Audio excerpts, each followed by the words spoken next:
Welcome to SST College of Arts and Commerce. This is SST Edupedia.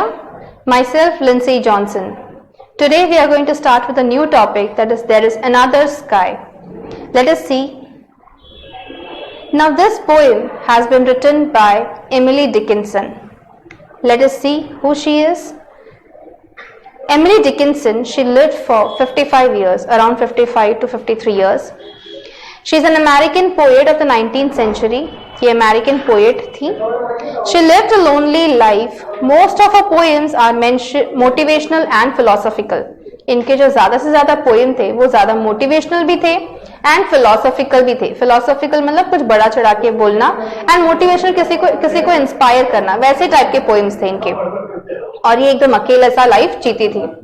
They are unique to her era and are characterized by multiple and short lines. She often used slant rhymes and unconventional capitalization and punctuation.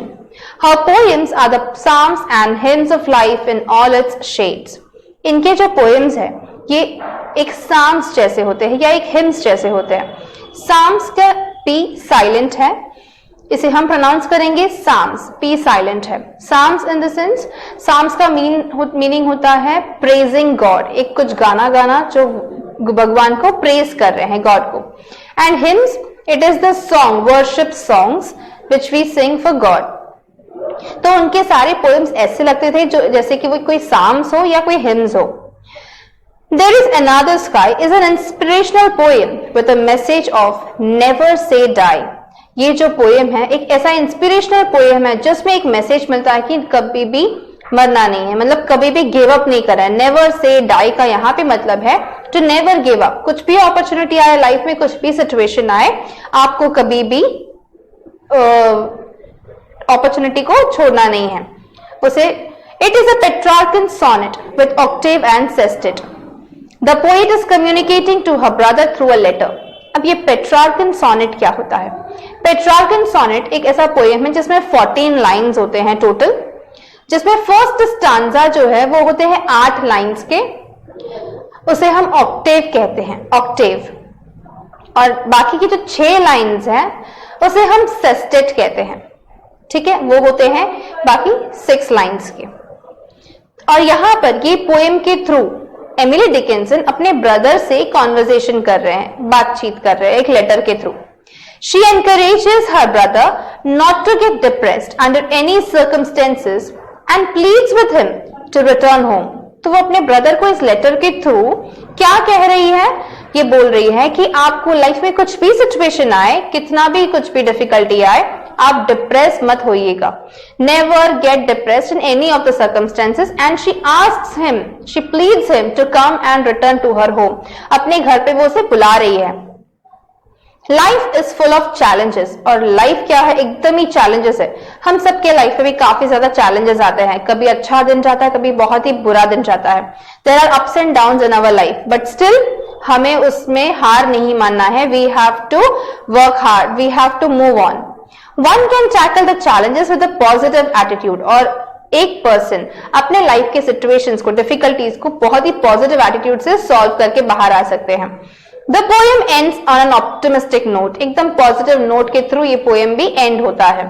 The brighter garden stands for choices that life offers to all. और यहाँ पर इस poem पे brighter garden का मतलब क्या है कि लाइफ में हमारे पास जो भी अपॉर्चुनिटी आ रही है, वो जो लाइफ हमें ऑफर कर रही है, उसे हम यहाँ पे ब्राइटर गार्डन कह रहे हैं.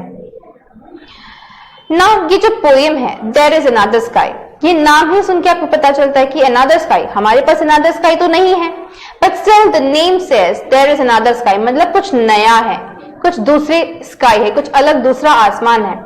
इसका कहने का यहाँ पे मतलब क्या है कि हमारे लिए एक दूसरा दुनिया है, where only happiness is there. That is what she means here.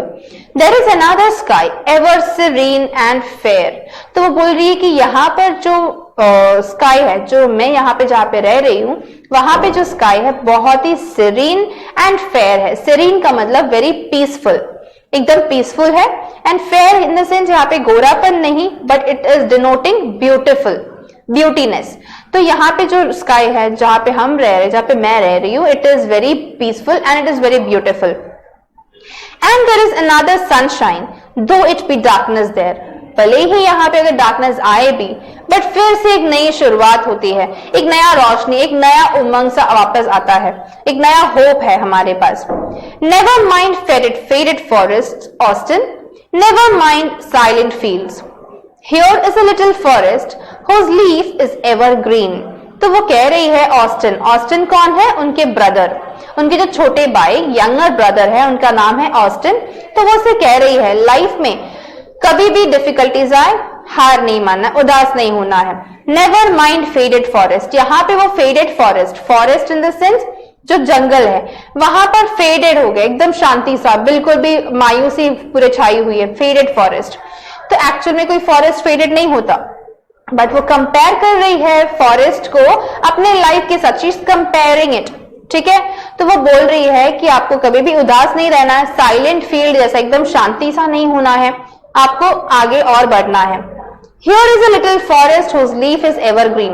और यहाँ पे आओगे तो यहाँ पे आपको बहुत ही खुशहाली, एकदम हरियाली मिलेंगे, बहुत हैप्पीनेस रहेगा, आपको यहाँ पे कोई डार्कनेस नहीं दिखेगा। Here is a brighter garden where not a frost has been। Frost meaning when temperature is below 0 degree Celsius, a thin layer of ice form on the ground and other surfaces। आपने देखा होगा जब 0 degree Celsius fridge में वगैरह आपने देखा होगा कि फ्रॉस्ट पकड़ रहे थे, थिन लेयर ऑफ आइस, ठीक है। तो वो जो थिन लेयर ऑफ आते हैं फ्रीजर के अंदर जो ठंडापन की वजह से, that is a thin layer of ice, that is called edge frost, ठीक है।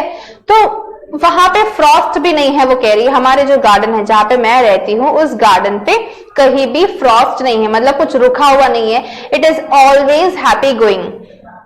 इन its unfading flowers I hear the bright bee hum। अब वो बोल रही है इन इट्स अनफेडिंग फ्लावर्स, फ्लावर्स यहाँ पे फेड नहीं हो रहे। अनफेडिंग का मतलब क्या हो गया? फेड नहीं हो रहा है, मतलब कलर्स उतर रहे नहीं, मतलब हमेशा खुशहाली ही खुशहाली है मेरे यहाँ पर।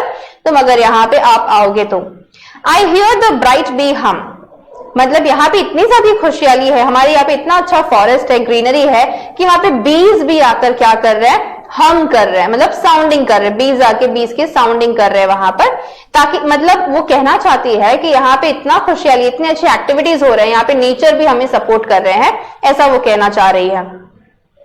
प्रीति my brother into my garden come. तो वो बोल रही है प्रीति माई ब्रदर, वो अपने ब्रदर को निकनेम से बहुत प्यार से बुला रही है, my dear brother please come into my garden, मेरे घर पे आप आ जाओ। और यहाँ पे जब आप आओगे तो आपको बहुत ही हैप्पीनेस मिलेगा, कभी भी आपको उदासी मायूसी कभी नहीं रहेगा, आपकी लाइफ में डिफिकल्टीज जो भी हो उस पर डिप्रेस कभी भी नहीं होना है, ठीक है।